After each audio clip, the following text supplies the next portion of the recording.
If you're interested in learning about careers but don't always have time, the Interviewing People 10-minute highlight shows are the solution. Learn the big ideas here, and if you want more information, you can always watch the full video later. This week's highlights are from my interview with Zach Hiris, a meteorologist with the National Weather Service in Colorado. If you've ever wondered how people get started predicting the weather, you'll find out from Zach today.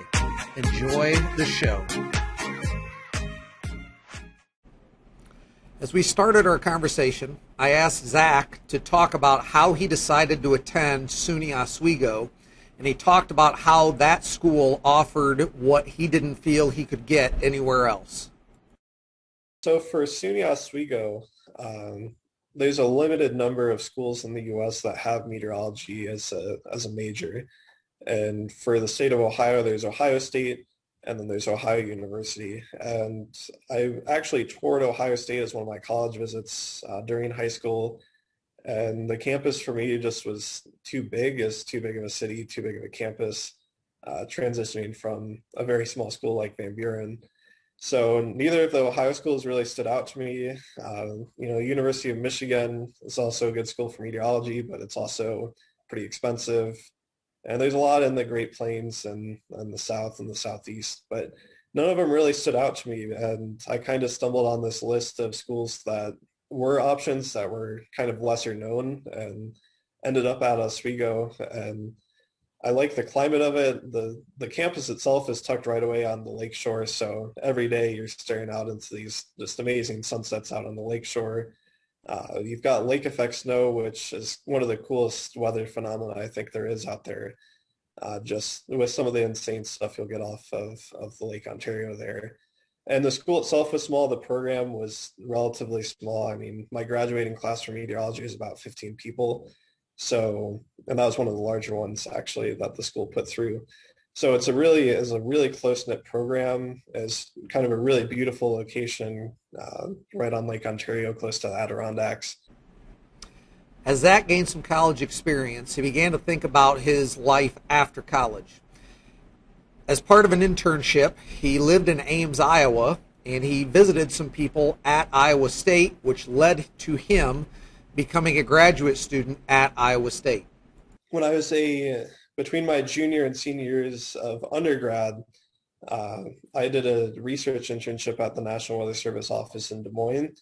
And I was actually living in Ames because it's about a 25-minute drive away, and realized that I was liking this research that I was doing. I thought it might be a good idea to at least talk to some of the people at Iowa State because I have a graduate program there. Set up a meeting with what turned out to be my advisor.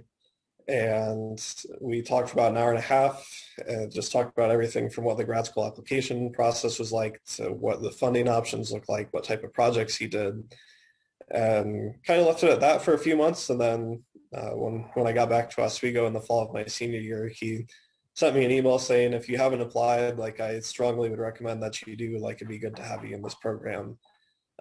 And so I ended up applying there and a couple other places, and ended up going someplace where I knew the advisor well. I was able to talk to him over the winter.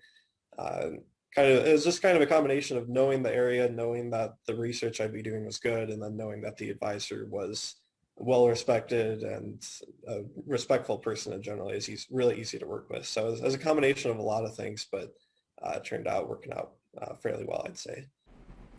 Zach used the U.S. government's Pathways program to get a foothold into a job at the National Weather Service. So he's going to talk a little bit about that Pathways program and how other people can use that, not just for meteorology, but for a variety of other careers.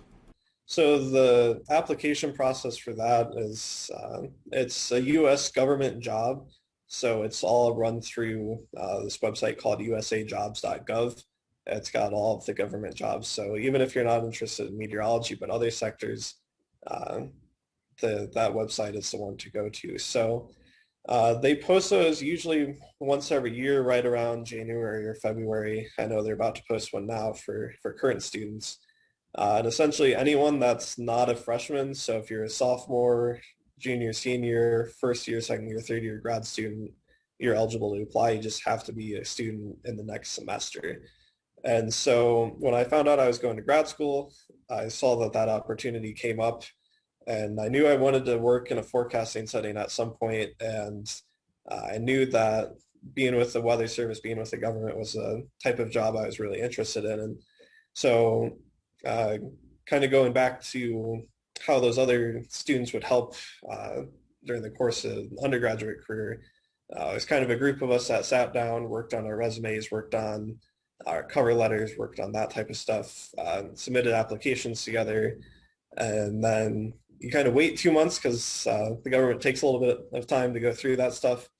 And I eventually did interviews over spring break, um, and found out by about the start of May that I'd be going to Central Illinois for about 9 or 10 weeks in the summer. And so I spent about 10 weeks in Central Illinois. The office was in Lincoln, which is kind of smack dab in the center of the state. Um, and basically for 9 weeks, just worked the operational forecasting shifts, kind of shadowed people, learned how to do stuff, learned how to do like the balloon launches, did a bunch of training on that type of stuff.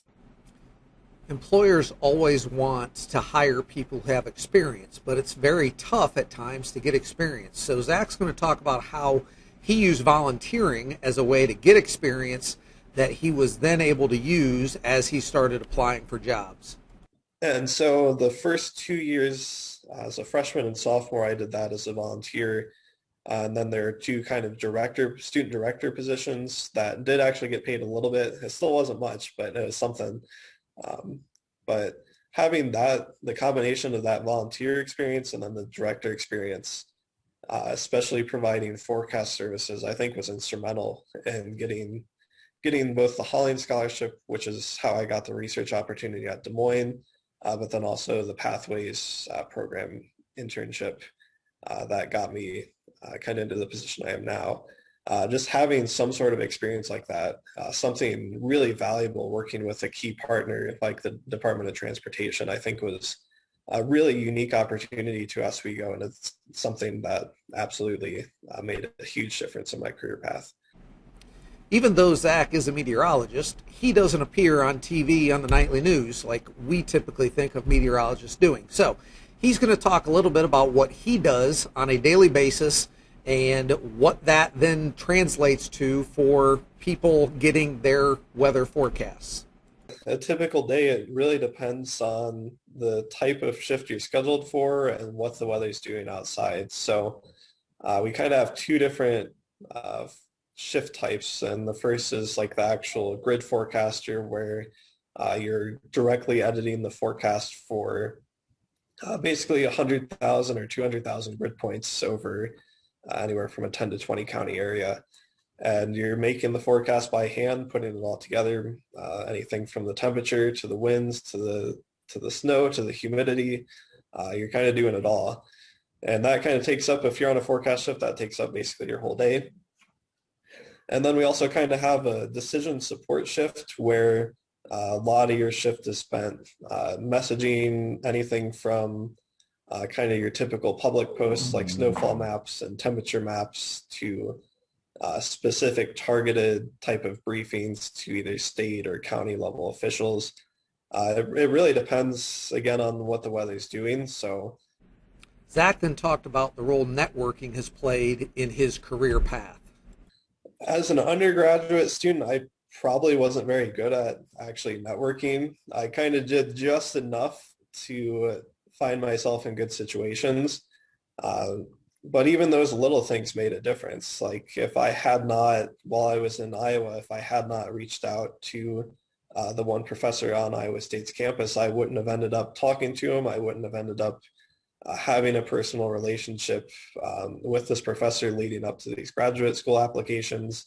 And chances are I wouldn't have been kind of as considered as seriously as a subject that had been talking to him. So a lot of the times it's not even making a big social media presence or kind of having this persona that you have online. A lot of the times it's these smaller communications that add up over time. Finally, Zach talked about what someone who wants to be a meteorologist someday should be doing right now to prepare for that career. The first I'd say is don't get discouraged, especially if you're a high school student or you're just starting out college. There's a lot of people that kind of are afraid of the math because it is a math heavy subject going through college. If you have the passion for this career, or really any career, if you have that passion, there is nothing stopping you from going out and doing it. Even if the math is hard, even if the schools aren't necessarily close to home, there's always going to be things that could get in the way, but if you have the passion and the drive for it, you can accomplish a whole lot, and it doesn't really matter where you started at. Thank you for watching this episode showing highlights of the latest Interviewing People careercast with Zach Hiris. And to be sure you don't miss additional career information, please click subscribe so you'll know when the next episode is released. Thank you for watching, and as always, remember, the best part of Mondays is interviewing people.